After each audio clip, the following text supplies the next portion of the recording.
I recently got a notice from the state about an expired business name. And this is another notice. And I thought I had done everything correctly. Hi, my name is Trina from Get Around Town Marketing. And today I want to share an experience that I had with my business name because this is something that small business owners should be aware of. What happened? So I originally had a fictitious name for my business, Get Around Town. After rebranding, I created a new fictitious name, Get Around Town Marketing. So naturally, I let the old fictitious name expire.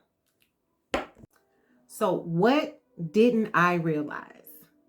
Well, even though I'm going to say my old fictitious name was about to expire. So it hadn't expired yet, but it was approaching the expiration date. And since I was rebranding, I thought all I needed to do was just let that old fictitious name expire because I created a new one.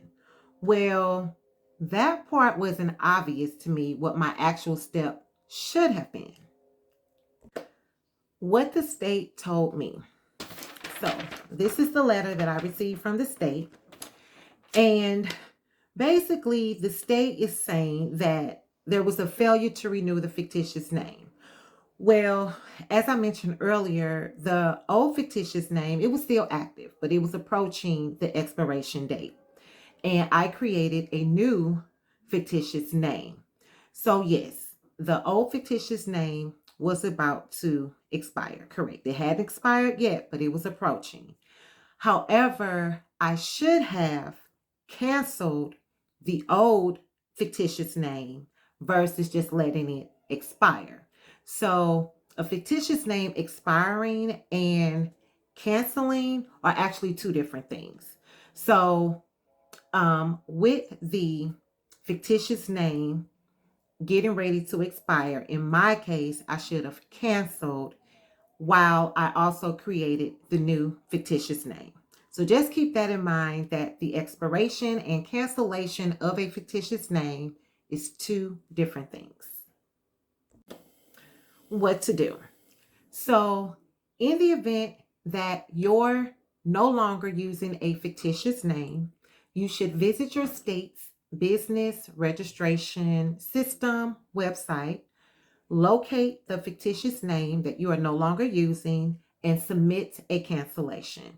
In my case, I would have been able to do so online. However, my previous fictitious name had already canceled in the system, and so I was unable to do so. However, I did call the state to confirm that there was no further action needed from me, and they did confirm I didn't need to do anything else. However, depending on what state you're located in, be sure to contact them to ensure that you're following the proper process. Why this matters. This helps you to keep your records clean, avoid confusion, and make sure your business is properly aligned. Being a business owner, there's a lot of ins and outs and a lot of information that we need to keep track of and maintain. So just be sure that your fictitious name, your business license, registration, whatever it is that you may be currently working on or have in place is aligned with your business, and that will leave no room for any errors, hopefully.